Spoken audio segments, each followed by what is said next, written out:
여러분 반갑습니다. 장구 박사입니다. 오늘도 굉장히 영상이 좀 늦어졌습니다. 본의 아니게 참 이번 주는 매번 늦은 시간에 영상이 업로드가 되는 것 같네요. 오늘 같은 경우에도 장 끝나고 저희 회원님들과 라이브 방송을 마친 직후 또 내일 시골에 내려가는 일이 있어서 부모님 선물도 좀 사고 사촌형 아이 선물도 좀 사고 삼촌 등등 그런 가족분들 위한 부분과 와이프가 식사를 하고 또 지방 쪽으로 내려갔다가 서울로 다시 들어오다 보니까 시간이 벌써 이렇게 11시가 훌쩍 넘어 버렸습니다. 아주 늦은 시간에 영상이 좀 올라갈 것 같아서 오늘은 다른 텍스트 없이 그냥 음성으로만 이렇게 말을 하려고 합니다. 자, 오늘 시장 동시 만기일이었죠.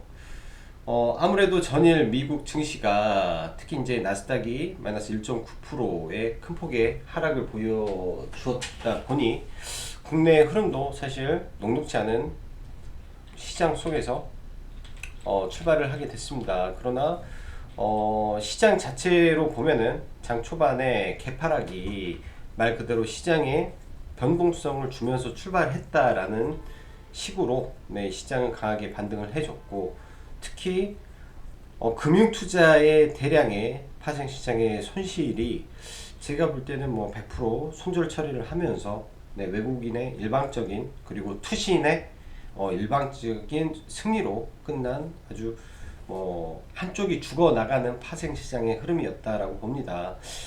파생시장 안에서 상방을 포지션을 구축한 측이 완전히 200% 승리하는 시장이었기 때문에 오늘 시장 원웨이 상방을 그리면서 굉장히 좀 양호한 흐름을 보여주었고요.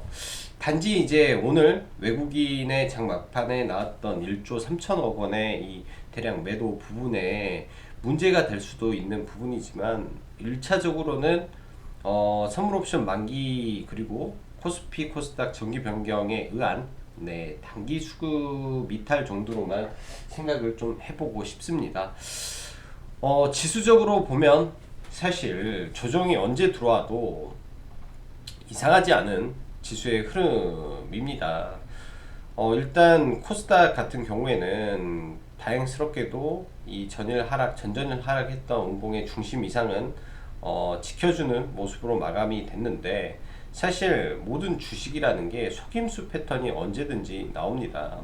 이때도 이렇게 돌려주는 속임수 패턴 이후에 며칠 더 가서 급락을 좀 보여줬던 이런 모습이 나오고요. 이때도 마찬가지예요. 직전 고점을 돌파하는 흐름 속에서 급락이 또 나올 수 있는 그런 환경이 조성이 될 수 있기 때문에 내일장 특히 금요일 그리고 다음 주에는 미국의 이 선물옵션 만기가 또 예정이 되어 있습니다. 그만큼 국내외적으로 이런 빅 이벤트들이 있고, 그 다음에 미국도 이 일정이 있죠. 그 연방정부 셧다운 관련된 일정이 있는데, 다행스러운 거는 일단 미 의회에서 쪽지 예산이 하나 통과가 돼서 일주일 정도 기금을 연장을 하는 부분이 일단은 그나마 다행스러운 부분입니다. 그러나 여전히 약간 부담스러운 부분이 있기 때문에 그런 부분을 생각을 하면서 시장 보수적으로, 그리고 오히려 차라리 바닥권에 있는 일부 종목군들에게 천천히 접근하다시피 종목을 매수해 두는 전략도 나쁘지 않을 것 같습니다. 1차적으로 시장은 조정을 나올 수도 있는 구간 속에서 일단 삼성전자와 하이닉스, 그리고 코스닥에서는 셀트리온과 셀트리온 헬스케어의 이 방향에 따라서 지수는 아마 춤을 추지 않을까라는 생각이 조심스럽게 드네요. 오늘 같은 경우 코스피는 0.33% 하락을 좀 보였고, 코스닥은 반대로 상승 마감을 좀 했습니다. 일단 개파락 출발을 했기 때문에 그런 모습이고요. 일단 거래량이 실리면서 고점을 돌파를 못했기 때문에 내일장 이게 이제 하락을 한다든지 혹은 삼성전자의 흐름이 아주 중요한 부분이지 않겠냐 생각을 합니다. 지속적으로 5일선을 이탈하지 않는 흐름 속에서 이게 이제 5일선을 이탈을 하는 흐름이 나온다면 이 삼성전자의 주봉이 드디어 음봉을 만들 수가 있습니다. 연속적인 상승 속에서 나오는 첫 음봉 이후에 하락은 비교적 크게 떨어지는 경우가 많은데요. 보통 연속적인 하락 이후에 나오는 음봉들, 이렇게 음봉들이 나오면 주봉에 약간의 불안 요소가 생길 수밖에 없어요. 왜냐, 5일 주 2평과의 이격이 벌어져 있기 때문에 이격에 대한 축소가 나오겠죠. 그러면서 코스피가 조정을 한 차례 받을 수도 있겠다 라고 정도는 생각이 됩니다. 그러나 워낙 개별주 성향의 종목들이 많기 때문에 그런 부분에서는 또 종목을 잘 선정해서 대응을 해야 되겠죠. 자, 그럼 오늘 시장 보면은 뭐 파생 시장에서 별다른 이변이 없었고, 네, 코스피 코스닥 셀트리온이 뭐 연 이틀 반등을 하면서 코스닥이 상대적으로 좋은 모습 속에 코스피는 건설주들이 굉장히 핫했습니다. 건설주 180조 원의 누적 수주에 대한 이슈가 불거지면서 이제 건설주들에 대한 수급이 굉장히 좋았고요. 저는 굉장히 좀 아쉬움이 있는 종목이 있죠. 대우건설을 아무도 말 안 할 때 최바닥에 매수를 하고 이런 구간에서 매도를 하고 다시 잡아야지 하고 놓쳤는데 엄청난 또 급등을 해서 조금 아쉬움이 남습니다. 그러나 뭐 다른 종목을 잘 잡아야 되겠죠. 그래서 오늘 건설주들이 굉장히 큰 폭으로 올랐고요. 일단은 건설주 안에서 탑픽을 대우건설로 봤었었는데 어제도 현대건설에 대한 이야기를 드렸죠. 현대건설 위치가 좋다. 여전히 지금도 나쁜 흐름이 아니라고 생각합니다. 오늘 오전에 시장을 보면서 일단 신고가 치는 종목 중에 IS 동서를 먼저 언급을 좀 드렸었는데요. 회원님들한테 IS 동서가 신고가를 치고 있는 모습. 근데 사실 신고가 치는 종목보다도 더 강했던 게 더 강하게 나왔던 거는 대우건설과 뭐 중소형 뭐 난광토건이라든지 그리고 일성건설이라든지 굉장히 좀 강하게 움직였죠. 그리고 동신건설은 이제 이재명 관련주로 엮여 있어서 사실 뭐 이거를 섹터로 보기는 좀 어려울 것 같고 건설주가 오늘 굉장히 좀 큰 흐름을 좀 보여주었습니다. 저도 개인적으로는 IS 동서와 계룡건설을 매매를 좀 진행을 했었고요. 회원님들한테도 계룡건설은 좀 언급을 드렸던 종목입니다. 계룡건설 같은 경우도 추후에 조정 시에 제가 봤을 때는 충분히 매수가 가능할 것 같고 같은 건설주 섹터 내에서 비록 많이 올라 보이지만은 이 많이 오른 것 같지만은 이 시가총액 기준에 2,300억대 영업이익 2천억 종목을 가지고 있는 건설주가 생각보다 그렇게 많이 없습니다. 그래서 어찌 보면은 이런 구간이 돌파가 되면 굉장히 또 큰 흐름이 나올 수도 있는 건설주 안에 알짜 주식이 될 수도 있어요. 특히 이제 계룡건설이 왜 제가 좀 눈여겨봤냐면 세종시와 엮여 있는 종목입니다. 이때는 세종시 테마로 올라갔는데 지금은 실적이에요.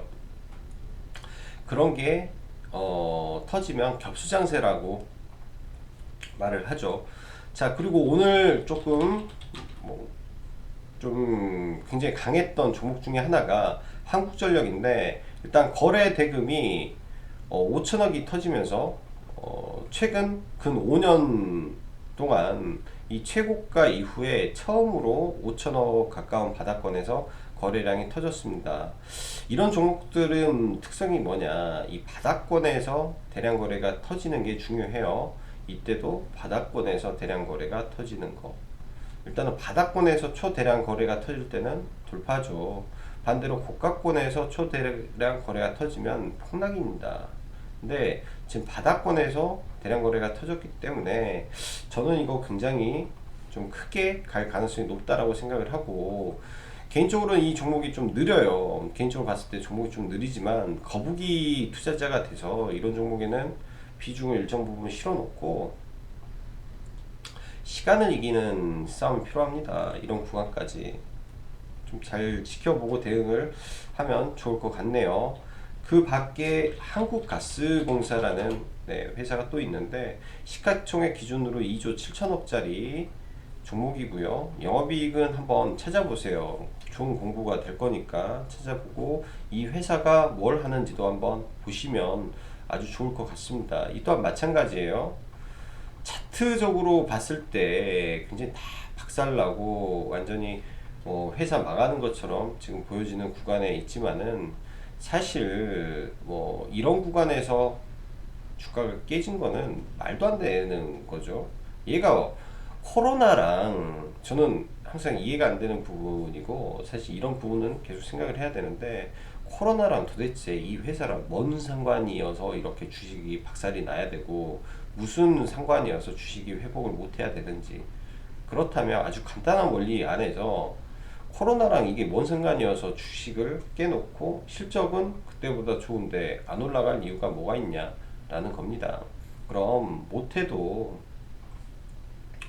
다 이런 구간까지는 회복을 하게 돼 있겠죠. 그래서 이런 구간까지 보면서 한국가스도 공사도 보면 좋을 것 같아요. 자, 레고캠 바이오를 잠시 한번 볼게요. 레고캠 바이오 조금 아쉬워요. 조금. 네, 수익 구간이 상당히 저는 이제 사실 이걸 제가 6,300주 뭐 해서 2,000 한 4, 500주를 이제 이런 구간에서 이 정도죠. 이 정도에서 매수 평균 단가 이 정도인데 2,400주를 들고 넘어왔는데 시간외가 거의 이제 3%좀 넘었겠죠. 수익이 한 3.5% 돼서 그냥 수익 실현을 했어도 상관없는데 갭이 안 떠가지고 좀 아쉽게 일단은 매도를 하고요. 사실 이런 구간에서 아침에 매수 의견을 드렸어요, 회원님들한테. 근데 이거를 제가 취소를 했습니다. 매수를 취소를 해서 제가 포지션을 잡지는 못했어요. 이 종목은 잡지는 못하고 일단은 보고 있는데 아주 지금 열심히 하고 있습니다. 뭐 이렇게 가다가 흔히 말하는 페러를 줘요. 이렇게 올려서 툭 떨어지는 페러를 주었을 때 여기 삼각수렴이 나온다면 삼각수렴이 나오는지를 이제는 체크를 한번 해볼게요. 뭐 간단하게 예스티팜 예를 들면 이게 속임수예요. 속임수 돌파 이후에 나름의 이 삼각수렴이 나온단 말이에요. 거래량이 줄어드는 삼각수렴 나름의 깃발량이 나오고 날려버리는 거죠. 이렇게 뭐 갈 수도 있고 떨어질 수도 있고 그래서 이런 거를 좀 잘 지켜봐야 될 것 같습니다. 어제 이제 또 봤던 종목 중에 모바일 포인트 모바일이라는 종목이 있었는데 오늘 굉장히 강했죠. 일단 강한 종목 안에서의 흐름이기 때문에 추후에도 이런 구간까지 눌렸다가 가는지도 체크를 한번 해봐야 되지 않겠느냐 정도로 생각이 됩니다. 자, 오늘 시장 보면 특징주로 여러 가지 종목들이 많이 나왔는데 특히 이제 SCM 생명과학이라는 종목이 장중한테 상한가를 들어갔죠. 개인적으로도 이거는 너무 고가에서 잡았어요. 너무 고가에서 잡아서 이 구간이 얼마 안 되는 것 같지만 5% 정도 수익은 되는 구간이에요. 마지막에 상따로 들어갔다가 그냥 시장도 별로고 좀 동시만기일 이슈도 있어서 이거를 끌고 가기가 좀 그랬죠.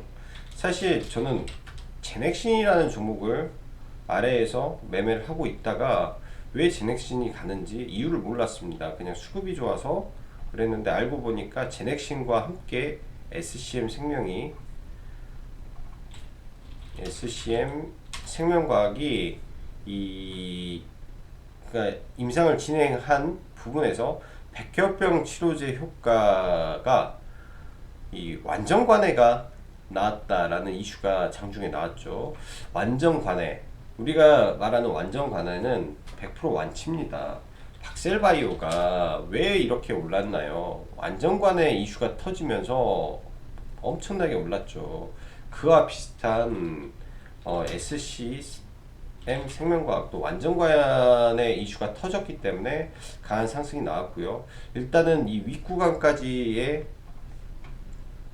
매물이 존재를 합니다. 그리고 여기에 종가상 최고가는 42,000원이죠.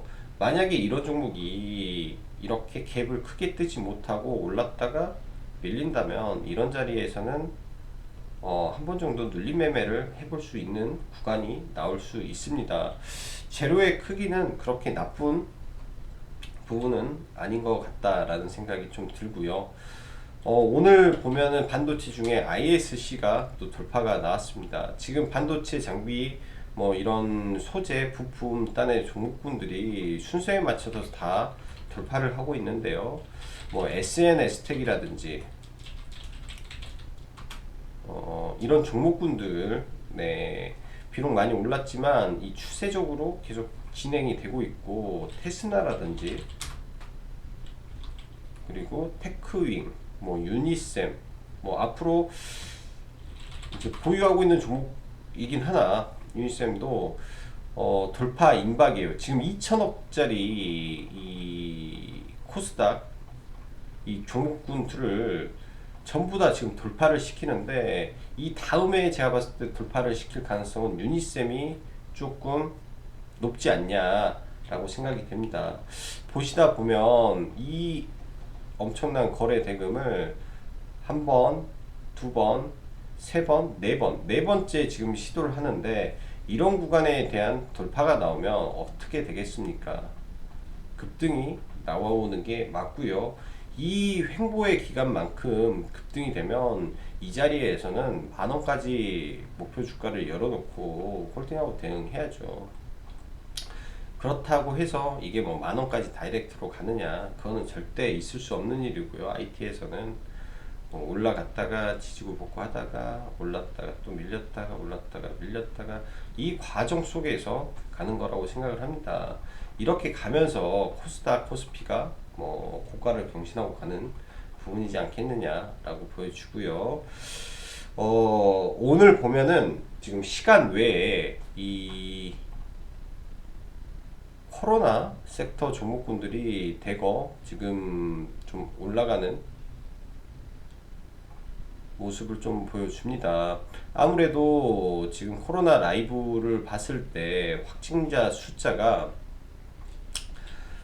금요일은 700명이 넘을 수도 있을 것 같습니다. 600명이 라이브로 나왔기 때문에 거의 700명에 육박하는 굉장히 또 많은 확진자가 나올 것 같고요. 일단 시간으로 보면 음압 섹터가 굉장히 강하고 GH 신소재가 일단은 상한가에 먼저 들어왔죠. 거래대금이 이제 50억짜리 상한가라 큰 갭을 떼어주고 올라간다면 나머지 이제 음압 섹터 종목군들의 흐름이 견조하게 흘러가겠죠. SY는 전날 전환사채 이슈를 이겨내고 오늘 장중 한때 반등을 하는 모습을 보여줬는데, 이 앞에 거래대금이 워낙 컸기 때문에 쉽게 안 죽는 부분도 있었을 거라고 생각을 합니다.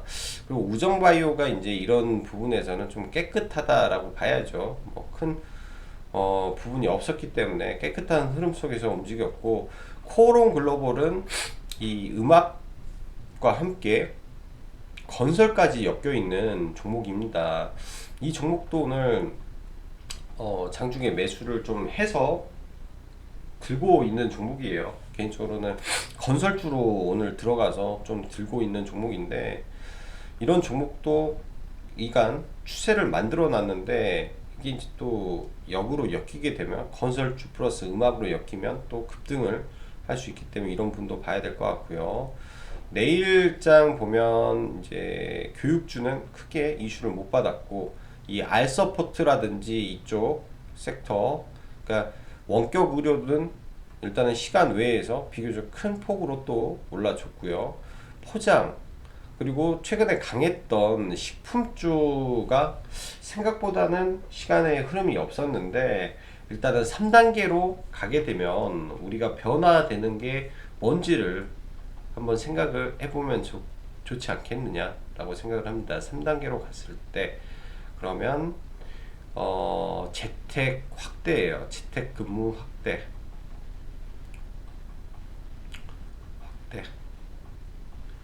필수적인 뭐 시설에 종사하지 않은 이상 재택근무는 확대된다라는 게 일단은 3단계 부분이기 때문에 지금 시장에서는 그런 부분에서 흐름이 좀 진행이 되지 않느냐라고 생각이 됩니다. 3단계. 그래서 뭐 차트로 잠깐 한번 보면은 원격의 이제 대장주부터 봐야겠죠. 근데 워낙 차트들이 지저분해서 매매하기는 까다로울 것 같아요. 일단은 알서포트 항상 거래대금 측면에서 1위를 달리는 종목이죠. 비중을 적게 해서 수익률 게임을 봐야 될 것 같고, 그 다음에 소프트캠프. 근데 얘는 빼야 되겠다. 차트가 안 좋아서. 그러면 알서포트, 뭐 ECS 대장이었으니까. 그 다음 뭐 링네트. 최근에 국회에 화상 모듈을 납품했던 게 콘택 시스템이죠. 화상회의 시스템. 근데 시간 외에 안 올랐네요. 그 시스코 시스템즈 국내 뭐 파트너 뭐 어떻게 해서 오늘 장중한테 좀 올랐었는데, 아시아 최초 시스코 파트너 개발 연령 자격 취득. 시스코도 이 원격 관련된 회사입니다. 시스코 관련해서 링네트라는 회사가 원래는 시스코 국내 대리를 하는 회사였죠. 그래서 예전에 이제 유튜브에서도 이런 구간에서 저희 회원님들하고 매수를 했던 게 링네트였어요. 시스코 파트너스. 근데 이제 뭐 콘택 시스템도 그런 비스무리한 거를 하는 거나 봅니다. 자, 오늘도 수고 많으셨고, 네, 또 오늘도 굉장히 늦은 시간에 영상을 또 찍어서 피곤하시겠습니다. 자, 늦은 시간에 또 시청해 주셔서 감사하고, 또 내일은 금요일이니까 무리하지 마시고 즐거운 금요일 되시길 바랍니다. 자, 그럼 오늘은 여기까지 장박사였습니다. 감사합니다.